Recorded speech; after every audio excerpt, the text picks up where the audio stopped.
Sœurs et frères, bonsoir. Nous allons voir l'évangile du 30 mars 2022.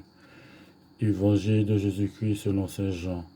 En ce temps-là, après avoir guéri le paralysé un jour de sabbat, Jésus déclara aux Juifs, « Mon Père est toujours à l'œuvre, et moi aussi je suis à l'œuvre. » C'est pourquoi de plus en plus les Juifs cherchaient à le tuer, car non seulement il ne respectait pas le sabbat, mais encore il disait que Dieu était son propre Père, et il se faisait ainsi l'égal de Dieu. Jésus reprit donc la parole et leur déclarait, « Amen, amen, je vous le dis, le Fils ne peut rien faire de lui-même. Il fait seulement ce qu'il voit faire le Père.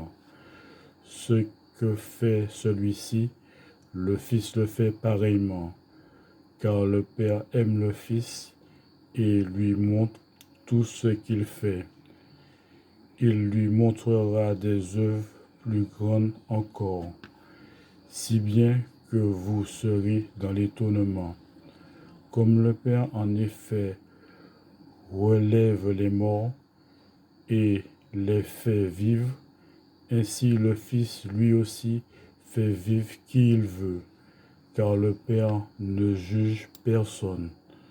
Il a donné au Fils tout pouvoir pour juger, afin que tous honorent le Fils comme ils honorent le Père.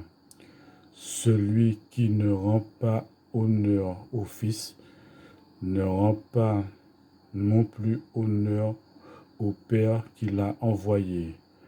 Amen, amen, je vous le dis, qui écoute ma parole et croit en celui qui m'a envoyé obtient la vie éternelle et échappe au jugement, car déjà il passe de la mort à la vie. Amen, amen, je vous le dis, l'heure vient et c'est maintenant où les morts entendront la voix du Fils de Dieu, et ceux qui l'auront entendu vivront. Comme le Père, en effet, a la vie en lui-même, ainsi a-t-il donné au Fils d'avoir lui aussi la vie en lui-même. Et il lui a donné pouvoir d'exercer le jugement, parce qu'il est le Fils de l'homme. Ne soyez pas étonnés, l'heure vient où tous ceux qui sont dans les tombeaux entendront sa voix, alors ceux qui ont fait le bien sortiront pour ressusciter et vivre. Ceux qui ont fait le mal pour ressusciter et être jugés. Moi, je ne peux rien faire de moi-même. Je rends mon jugement d'après ce que j'entends. Et mon jugement est juste, parce que je ne cherche pas à faire ma volonté, mais la volonté de celui qui m'a envoyé.